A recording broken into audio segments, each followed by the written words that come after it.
Welcome to Linkolinks in channel. Please hit the bell icon, like, share, subscribe for more videos. Thank you. पढ़ रहे हैं three kingdom classification system. 3 groups बनाए गए हैं अब organism के। तीन हो गए, हमें पता है 3 ग्रुप। और किंगडम मीन ग्रुपिंग, हमने आपको पहले भी बताया है कि जो सबसे बड़ा ग्रुप है ऑर्गेनिज्म का उसको हम किंगडम कहते हैं। और क्लासिफिकेशन मीन एक उसको ग्रुपिंग करने के प्रोसीजर को कहते हैं। सिस्टम किसी रूल्स के तहत इनको बनाया जाता है। अब इनको हम जान चुके हैं कि 3 किंगडम क्लासिफिकेशन जाहिर बात है किसी न किसी रूल पे बेस करता होगा। फर्स्ट ऑफ ऑल एक साइंटिस्ट आए जिनका नाम था अर्नेस्ट हैकल, जिन्होंने हमें ये कॉन्सेप्ट पेश किया कि अब जो है हमें 3 ग्रुप्स बना लेने चाहिए। 2 ग्रुप्स में कुछ ऐसे ऑर्गेनिज्म है जो फॉल नहीं करते।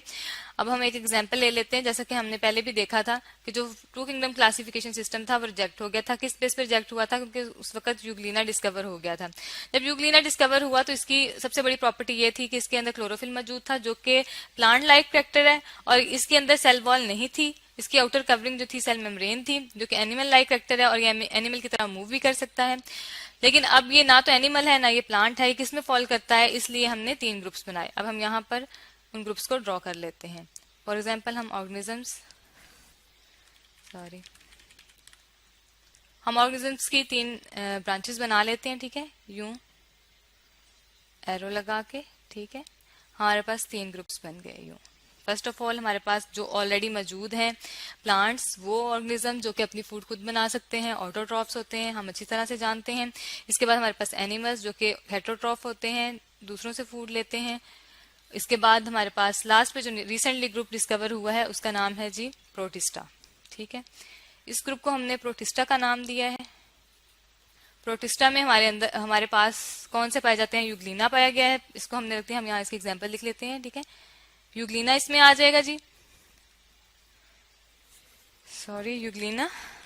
और यूग्लिना के बाद हमारे पास आ गया है सेकंड पे बैक्टीरिया। हमने बैक्टीरिया को भी इस ग्रुप में रख दिया है। ठीक है, ये इस ग्रुप में फाइल करते हैं। एनिमल्स, बाकी हम सब जानदारों को देखते हैं, जितने भी एनिमल्स हैं जो कि हेटरोट्रॉफ्स हैं वो सारे के सारे इसमें फॉल करते हैं। हम यहाँ लिख लेते हैं हेटरोट्रॉफ्स हैं।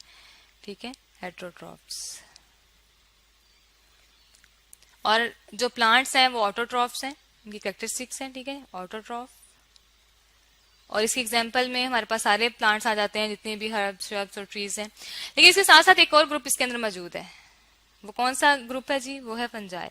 ठीक है, फंजाई को हमने इस ग्रुप में रख दिया है क्योंकि इसके अंदर सेल वॉल मौजूद है। ठीक है, सेल वॉल की वजह से इसमें, लेकिन फंजाई हेटरोट्रॉफ होती है, वो ऑटोट्रॉफ नहीं होती, वो अपनी फूड खुद नहीं बना सकती।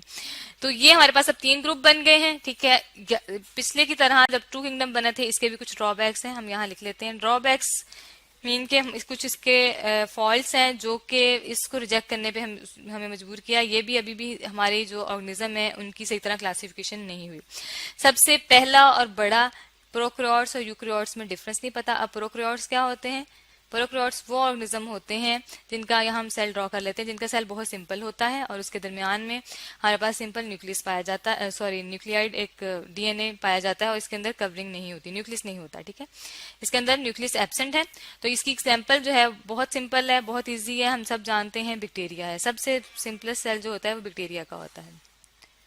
ये हमारे पास बैक्टीरियल सेल है। तो ये हमने कहाँ रख दिया? यूग्लिना में, जो कि एक यूकैरियोटिक सेल है। ठीक है, जो हमारे पास ये यूग्लिना है, यहाँ हम लिख लेते हैं ये हमारे पास एक यूकैरियोटिक सेल है। यूकैरियोटिक सेल है। यूकैरियोट्स क्या होते हैं? जिनके अंदर ट्रू न्यूक्लियस पाया जाता है। आप देख सकते हैं ये पूरा एक कंप्लीट सेल है, इसके अंदर न्यूक्लियस भी प्रेजेंट है और बाकी ऑर्गेनेल्स भी मौजूद हैं, जिस तरह क्लोरोफिल है, क्लोरोप्लास्ट भी मौजूद है। तो यूकैरियोट सेल है। ठीक है, तो ये यूकैरियोट प्रोकैरियोट दोनों हमने एक ग्रुप में रख दी हैं। इसमें डिफरेंस नहीं हमें पता चल सका।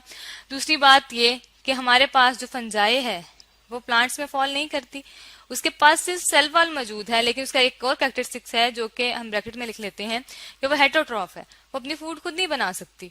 और हमारे पास, हमने ये बात पहले भी बताई है कि हमारे पास जो ग्रुप होता है प्लांट्स का, जो ग्रुप है वो ग्रुप है जो अपनी फूड खुद बना सकते हैं। ठीक है, उनके पास वो मौजूद होता है ग्रीन कलर का मैटर। इनके पास ग्रीन कलर का मैटर नहीं है, ये हेटरोट्रॉफ्स है, लेकिन इनके पास जो कैरेक्टरिस्टिक्स है इनका वो ये है, यहाँ हम लिख लेते हैं कि इनके पास क्या है? इनके पास सेल वॉल है। ठीक है, सेल वॉल है, इसकी बेस पे हमने इस ग्रुप में रख दिया, लेकिन ये भी हेटेरोट्रॉफ होने की वजह से अब ये इसमें फॉल नहीं करता। तो इस वजह से ये जो हमारे पास ग्रुप था, ये जो किंगडम क्लासिफिकेशन सिस्टम था, ये भी रिजेक्ट हो गया। तो आज हमने 3 किंगडम क्लासिफिकेशन सिस्टम के बारे में पढ़ा है, जिसमें हमने ऑर्गेनिज्म को 3 ग्रुप्स में डिवाइड किया था, प्लांट्स, एनिमल्स और प्रोटिस्टा।